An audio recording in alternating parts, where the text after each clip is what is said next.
je voulais qu'on fasse une mini parenthèse, si vous me le permettez, et de toute manière, je me permets sans votre accord, puisque c'est ma chaîne, si cette vidéo ne vous plaît pas, bah, ne la regardez pas, mais on va parler de Pixar. Alors pour ceux qui ne le savent pas, Pixar, c'est, sans compter Marvel, mon univers préféré, ok? Si on enlève Marc Emmanuel et la tasse Zendaya, tout ce qu'il y a derrière moi sur cette mini-hôtel, il n'y a que du Pixar. Luca, Wall-E, Eve, Elemental ou encore là-haut, tout est présent ici et ce n'est que du Pixar. Il faut qu'on parle de l'avenir de Pixar. Parce que vous allez me dire, oui mais on en a déjà parlé lors de la D23 et d'ailleurs je félicite vraiment Pixar parce que il n'y a que, et Disney Animation, qui ont respecté les attentes, on va dire, et les fans. Parce qu'ils ont annoncé des choses qu'on n'imaginait même pas être annoncées maintenant. Mais revenons sur ce qu'ils ont annoncé. Elio, ça arrive bel et bien l'année prochaine, il y a beaucoup de changements qui sont apportés. Ok, ça arrive en juin 2025. Ensuite, on a Toy Story 5, qui, lui, arrive en juin 2026. Mais entre Elio et Toy Story 5, on a un autre film qui n'est d'autre que Hoppers, qui raconte l'histoire d'une jeune fille, je crois, qui va transférer son cerveau dans le corps d'un robot castor pour aller vivre avec les animaux. Je trouve que l'idée, elle est géniale. Sincèrement, je trouve que c'est vraiment stylé. Du coup, on a ce projet-là qui arrive en mars 2026. Ok. De plus, on a Les Indestructibles 3 qui a été annoncé. Alors, on n'a pas de date. Je ne pense pas que ce soit pour 2027, pour la simple et bonne raison que je ne les vois pas sortir deux grosses suites que sont Toy Story 5 et Les Indestructibles 3 à la suite. Je pense que ça va être entrecoupé de 1 voire 2 projets originaux. Ok ? Donc voilà, il faut partir aussi de ce postulat-là. D'accord ? D'ailleurs, petite parenthèse, je n'accepte pas un argument sur Pixar. Parce que on a beau dire ce qu'on veut sur Pixar, on en pense ce qu'on veut, si vous aimez, si vous n'aimez pas, bon, c'est votre avis. Mais il y a une chose qui est fausse, et c'est factuel, c'est qu'admettons, c'est quand vous dites, peut-être pas vous, mais je prends une globalité, des gens qui disent, ouais, Pixar, Disney, c'est la même chose, il n'y a que des suites. Alors, c'est en partie vrai, en partie faux. En tout cas, c'est en grande partie vrai du côté de Disney, et ça, on va en parler notamment sur cette vidéo-là. Mais c'est en partie faux sur Pixar. Pourquoi ? Parce que si on prend depuis 2019, on va faire le récapitulatif. Depuis 2019, tout en comptant jusqu'à Toy Story 5, on va voir le nombre de suites et de projets originaux qui sont sortis. Et je crois qu'il y a 10 projets. À droite, on va compter les suites, et à gauche, on va compter les projets originaux. Donc, Toy Story 4 est sorti en 2019. Ok. Soul est sorti en 2020.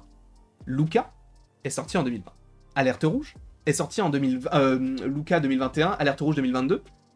Buzz l'éclair, même si c'est pas vraiment une suite, c'est en lien avec cet univers-là, mais ce n'est pas une suite.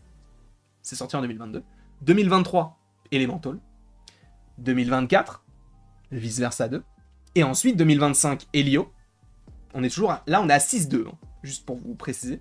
Donc Elio en 2025, on a Hoppers en 2026, et on va avoir donc le fameux Toy Story 5 en 2026 aussi. Donc sur 7 ans, il y a eu 10 films, en tout cas il y aura 10 films, dont 7 sont des histoires originales. Donc on ne peut pas dire que Pixar ne fait que des suites. Évidemment qu'il y en a et qu'il doit y en avoir. Pourquoi ? Parce que ça marche, tout simplement. Lorsque Bob Iger est revenu du côté de Disney, lorsqu'il avait quitté un petit peu tout ça, il a instauré un climat de « il faut faire de l'argent ». C'est bien beau de vouloir faire des projets particuliers, il faut faire de l'argent. Je vous rappelle qu'il y a une rumeur qui existe, comme quoi, à la base, on devait avoir un film Disney cette année, qui n'est pas Vaiana 2, parce que Vaiana 2, je vous rappelle que ça a été modifié, mais on en parlera un petit peu plus tard, mais qui n'était pas Vaiana 2, et qui s'est modifié au fur et à mesure du temps. Et aujourd'hui, ce projet un peu obscur, alors on n'en a plus jamais entendu parler. On ne sait même pas de quoi ça parle, on sait juste qu'il y avait un film, et il a été décalé. Alors peut-être qu'il a été décalé à 2026, c'est possible, mais en tout cas, pour l'instant, aucune nouvelle sur ce projet secret de Disney. Ok. Mais pourquoi ? Justement parce que Bob Iger est arrivé, et il a dit « Ok, Bob Chapek, il a fait ça ne me plaît pas. Aujourd'hui, on est là pour faire de l'argent. Aujourd'hui, on est là pour faire des suites. Parce que c'est ce qui marche. Quoi ? Vous faites une série sur Vaiana alors que le film Vaiana 1 a marché de fou et qu'on a une communauté énorme qui attend peut-être la suite ? Pourquoi vous voulez en faire une série sur Disney puisque personne ne va regarder ? Prenez la série, on la modifie, on en fait une suite. On en fait un Vaiana 2. Donc Vaiana 2, fin d'année, ok ? L'année prochaine, on a quoi? Zootopie 2. Peut-être que ça a toujours été prévu de le faire, le Zootopie 2, mais on va faire une brève recherche. On va écrire Zootopia Mojo, juste pour savoir combien le film a rapporté, juste petite précision. D'accord. Zootopie 2 a rapporté 1 milliard... Zootopie 1, pardon, a rapporté 1 milliard de dollars. C'était logique qu'on en fasse un deuxième, qui est prévu, je vous le rappelle, en 2025. Je vous rappelle également que ça a été annoncé, il y a La Reine des Neiges 3, qui arrive en 2027. Normalement, c'était 2026, mais ils ont changé, et du coup, c'est décalé à 2027. Faut-il vous préciser une chose concernant ça?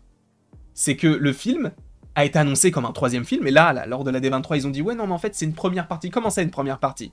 Donc, cela signifie bel et bien qu'il va y avoir un Reine des Neiges 4. Sachant que ça a été déjà dit il y a maintenant près d'1 an, par Bob Iger, qui a été interviewé, il a dit « Ouais, actuellement, on est en train de promouvoir, parce qu'ils ont un parc notamment en Asie, et justement, il y avait un land Reine des Neiges qui avait été construit, je crois, et il a dit « Oui, en plus, on est en train de préparer la Reine des Neiges 3 et la Reine des Neiges 4. » Donc, oui, on est en train de faire des suites. Je vous rappelle quand même que, bah pareil, on peut regarder Frozen.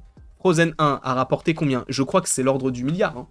Je crois que c'est de l'ordre du milliard. Frozen 1, il est sorti en 2013. Il a rapporté 1,3 milliard.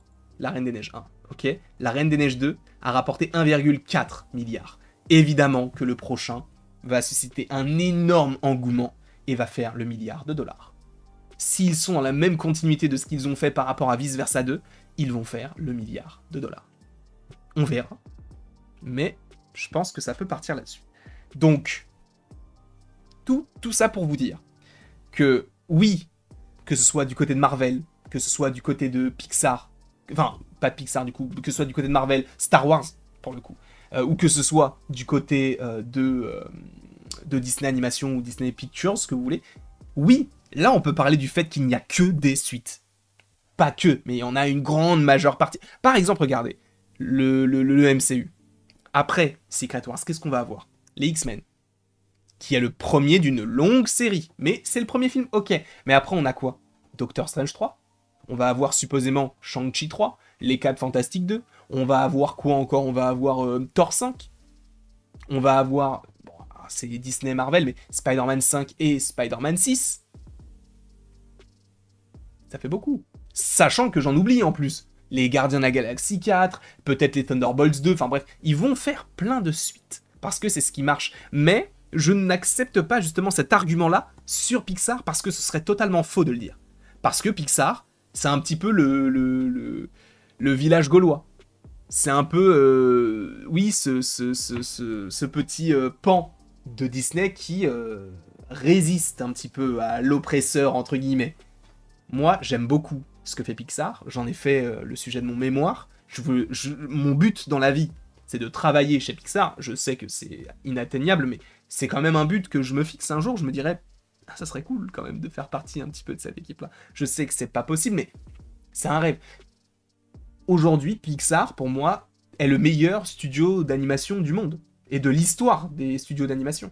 En tout cas, de ce que j'en ai vu. Peut-être que vous allez me dire, non, mais en fait, il y a ce studio-là qui est mieux. C'est en fonction de vos goûts et c'est en fonction de votre historique filmographique, entre guillemets, de ce que vous avez vu, quoi. Moi, je parle de Pixar parce que c'est aussi le deuxième studio que je préfère du côté du cinéma. Et pour moi, c'est le meilleur studio d'animation. Et est-ce qu'ils font énormément de suites?